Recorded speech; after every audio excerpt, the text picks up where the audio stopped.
Let's take a look at this integral, the integral of x squared plus 1 times e to the minus x dx. And since it's a product of a polynomial and an exponential function, we can try using integration by parts on it. And remember that the first thing to do in integration by parts is to figure out which of these two functions in the product plays which role. Here, we want to choose a u and a dv. Remember that u is the thing that you're going to differentiate, and dv is the thing that you're going to integrate in the process. And e to the minus x, it doesn't really matter whether or not you integrate or differentiate it, because you're going to get the same thing, being e to the minus x. X squared plus 1, however, is something that you want to differentiate. If you integrate it, it will make the second integral in the parts formula a little more complicated. So the best thing to do is to let this one be u and then this whole thing be dv. And so we have du is 2x times dx, and v is the integral of e to the minus x. That's minus e to the minus x.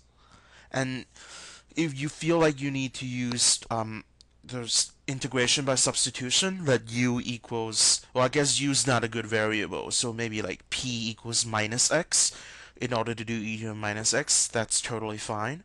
But it's not hard to do e to the minus x in your head.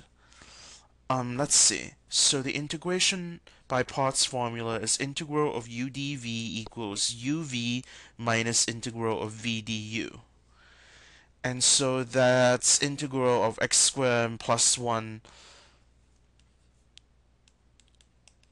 times e to the minus x dx. That's equal to uv. Well, u was x squared plus 1, so this is x squared plus 1.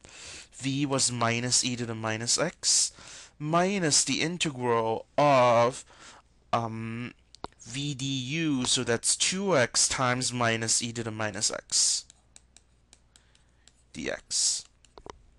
Okay, and we can bring this minus sign and the e to the minus x to the front, and then cancel out these two minus signs to get plus 2x e to the minus x dx.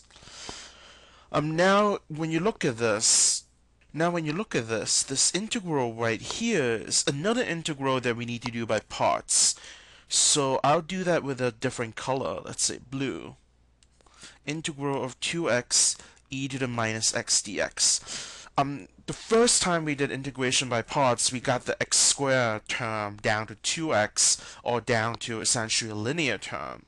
So if we do the same thing again with 2x as u and e to the minus x dx as dv again, we should be able to turn the 2x, to just 2, right? Because the derivative of 2x is just 2.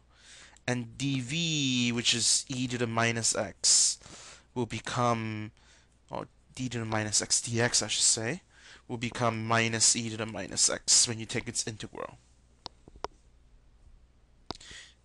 which is something we already actually did. Anyway, let's see.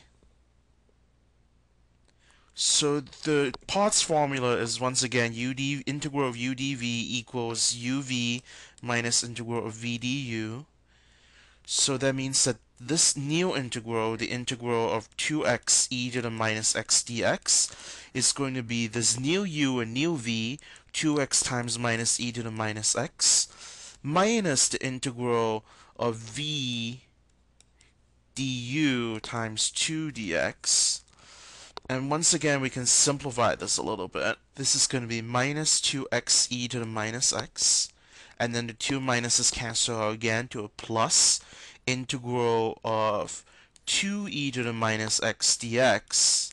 So that's just 2 times minus e to the minus x plus c. I think we've integrated e to the minus x about 3 times so far already. Anyway, this actually isn't the answer that we want.